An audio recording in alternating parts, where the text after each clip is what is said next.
Well, hello there ladies and gents, welcome to my channel. Today I thought it would be really nice for me to present you my Blackie, aka CB1000R 2023.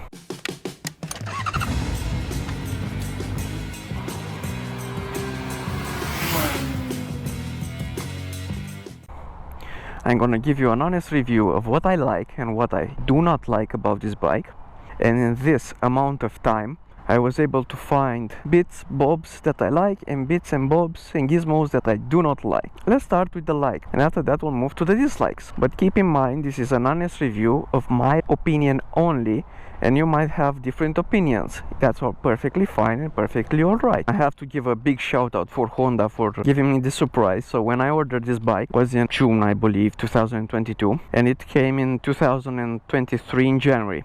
However, I ordered the 2022 model, and Honda was so lovely that they gave me this beautiful 2023, which is a win-win for me because I was really surprised. Right, people are staring. The first thing that I like is the exhaust. Not because of the looks, but because it has two pipes, one bigger, one smaller. Don't know which one's what, but one is for high sounds when revs go up after 5,000, and one is for lower revs when RPMs are under a certain amount, I believe 5,000. So this is why I like it. But the looks, it looks like a small beaut. Well, it is what it is. Apart from this, the finish looks really well made, especially this shield. Let us move on. The second thing that I like about this bike is the looks. I believe it looks awesome. I believe it's well made and well designed by the Honda technicians. The paint is really nice. However, this is one of the main issues that I have with this bike, and I'm gonna explain to you in a bit. I also like the TFT display. Okay, sorry, mine is a bit dirty, so what I really love about it is that you can mod it, you can put it as you want, you can, how should I say, set the bike as you like. Riding modes, quick shifter, all these gizmos, display, brightness, display type. So what I do like about the display type is that you can select out of various ones. This was the stock one. This looks a bit BMW-ish. This, I don't know what to say. Mixture. But this one I like the most, so this is why I've chosen this one. What I also like about this bike is that you can put whatever you want and customize the way you want it. See, in the small corner, to display what you want to see. I'll give you an example. Favorite information, for instance. Trip A, fuel consumption, average consumption, and so on, date, average speed, instant consumption, voltage, and so on, yada yada. The ergonomics on this bike are great. Since I am a person with backbone trauma, I am not able to ride, especially sport ones, as I used to do because of the pain. It's unbearable on my lower side of the back. Due to this, I needed to upgrade to a naked bike. I'm 173 centimeters high, or in feet I believe is 5'7" or something like that, and I can reach the ground on my tippy toes, something like this. I never had any issues controlling it at lower speeds, at higher speeds, or when moving it around from one place to another. Also, comfort wise, this bike is really comfortable. I was able to do 200 miles plus in a day, which on a sports bike is just a dream unless you ride it really fast and put yourself at risk. That's my personal opinion. You can leave in the comments what you guys think. Another related to the like list is the single-sided swing arm. That means less fuss with wheel alignment, easy to take off the wheel, easy to install. You don't need to center it so that it's aligned. That's very good. That's very good. And another thing that I like, which came with this bike, is this Pirelli Rosso 3. I didn't think Pirellis are that good. I never thought of that because I never used it, so please take it with a grain of salt. It is my mistake, and I have to admit that I was really wrong. I was able to control it really easily on wet especially, and on dry. I could lean without issues. These are my chicken strips. I'm not looking forward to lean more. I'll see what I can do, because we're speaking about the UK, where the laws are how they are and the fines are how they are. Moving next to the list is the power modes. It has 3 power modes. Everybody knows that, everybody showed it on the internet, but nobody actually tells you the secrets of them. What I mean, first things first, they feel different, okay? Have this button here, we press and we change the power mode. Each power mode is different, okay? Keep that in mind. They feel different, they're not the same. This ride-by-wire system nailed it really good. And what do I mean? Once you have a line down out of each, you can feel it. The bike feels different, the power is lower compared to the traction control when you go full throttle out of nowhere, let's just say. It helps you really well. The engine braking, you can feel it from soft, hard and really hard. The only downside is, you can see I use traction control at fullest, not because I don't have the skills to control it. However, it's the UK. You can find a lot of slippery roads out of the blue and you can break your face and nothing can stop that wheel from spinning. But power is at the highest and you're gonna ask yourself, why do I use the engine brake at the lowest? Well, that's the main issue. This bike is really jerky at lower speeds on sport mode with the engine brake at medium or high. So keep that in mind. Each power mode is different. Unless you try them, you cannot say there's no difference between them or just a safety feature or something. On this particular bike, they're different, so I'm gonna underline this. Next thing that I really love about this bike is the quick shifter. Since it's the Black Edition, it came from factory with it. It's up and down, and it also has an auto bleeper. What the auto bleeper does when you drop gears, ting ting ting ting ting, yada yada yada di di di di di. So after you drop the gears, the revs go up, so you won't have to twist the wrist. But I found that this works really well at higher revs, but at lower revs it does not. So you have to improvise using the clutch because it becomes jerky. On the quick shifter side, you need to roll the throttle, and as you roll it, you get it up up up up up.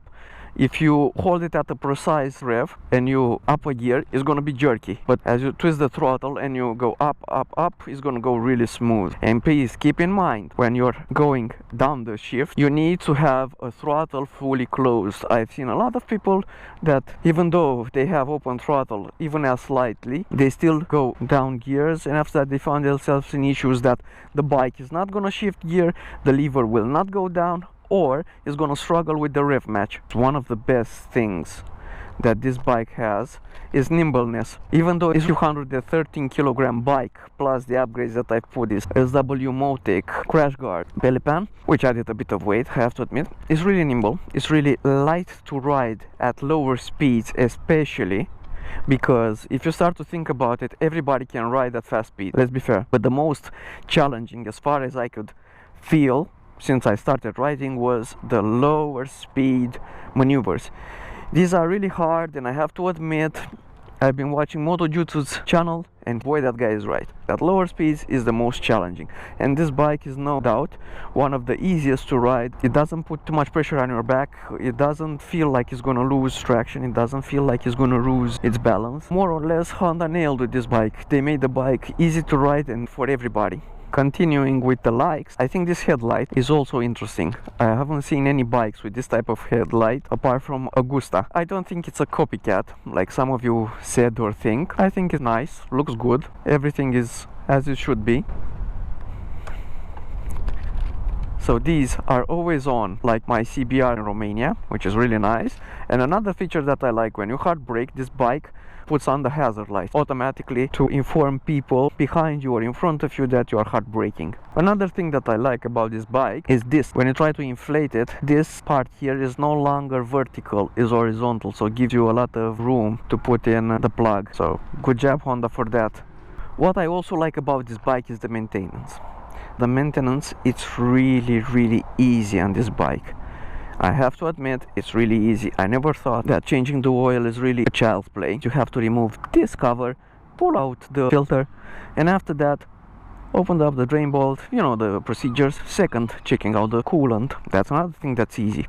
You can see it, the reservoir is here, you can check it with a light, torch, whatever, and refill it without getting down a bunch of fairings. Boy, that was a nuisance. This is gonna be a mix between likes and dislikes. What I don't like about the rims is that Honda didn't give you enough room so you can put thick chains through these spaces, so you have to improvise. more or less you cannot put it on the front, a big thick chain for security. However, here you can put between this space, but you need to be really careful what chain you put so it won't get against the rotor. What I do like on the other half is this paint. Looks like it's powder coated, doesn't look like the one that's on my CBR600, which is chipped. This one doesn't look like it's gonna get chipped easy, but we'll see. Rocks and other nature's elements are gonna do whatever they think is best to destroy your days. Moving forward is the dislike list. Boy, I have a few dislikes like everybody. So one of the main dislikes that I have, okay, it's the paint. This paint on this bike is pure crap. This one holds up really well on the back cowl, but on the gas tank, boy, I had some issues with it. So many issues that I wanted to throw this bike away. What do I mean? It scratches really easily. They didn't put enough coating on it to protect from the elements, and look, it's scratching really easily. And I had to order from one of my friends in Romania these decals, which are personalized, and yeah, I had some issues installing them because I didn't have the right measures. So I have some bits and bobs here that I didn't do properly, but it is what it is, so we move on. At least it's giving it a bit of looks. And it's a head turner because of Devil Trigger Dante here and Gabriel Belmont for Castlevania 1. Moving on to the dislike list was the stock mirrors. I didn't like those mirrors at all. No way. So I upgraded them with Oxford Horizon. I like them because they're bar-ended and they also have this shape. And you can also see really good in them, depending on how you set them. So everybody has preferences and they'll see different. What I do not like about this bike is it gets dirty really fast. So after each ride I have to wash it. See? I've gone since this morning to a ride in town, and boy, I think I need to buy 2 more upgrades. One of them is this front fender and back fender extension, because people in the UK have told me this is really nice and it prevents from hammering the engine. One of the reasons I bought that belly pan, because from factory this bike doesn't come with one, and in my opinion looks unfinished, looks cheap without one, so I suggest you buy one as well. Upgrade wise, I've also put this radiator guard to protect it as much as I can. Heated grips, which are on this bike electronic, so since they are electronic I press FN and I set it up low, medium, high, and in between. Press another FN again to switch it off. Technical issues that I had with this bike. So first things first, the display, it wasn't mounted as it should from factory, and it's having moisture build up inside. You cannot see now, but here is a line. I'm gonna add pictures. Moisture gets in, turns it purplish. I spoke to the dealership. After 2 or 3 months of pictures taken, Honda has decided to fix it under warranty, and it's gonna be done on the 7th this month.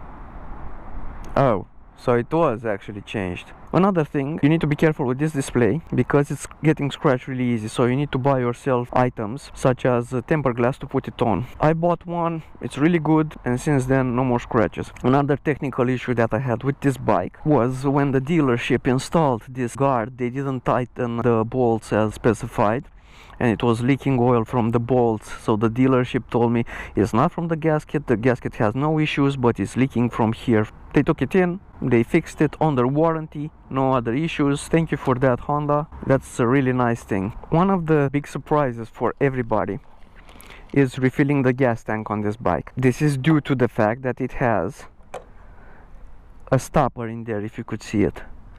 As of this, if you're not careful when you're pouring in gas, it's gonna spill. Boy, trust me, it's gonna spill. It's gonna spill so much that gas will be all over the tank. I've also made a 1-minute video which shows how to do this method, and it's in the description as well as on the screen. So check it, have a look, see what do you think, like it, don't like it, unlike it, unsubscribe, subscribe, whatever you want to do. But that is the best tip that I could find in order for it to be refilled without swapping paint. So guys, this is my honest opinion on this bike. Overall, it's a very good bike. One word, well done, Honda. However, fix the paint. That's all you need to fix about this bike. Thank you.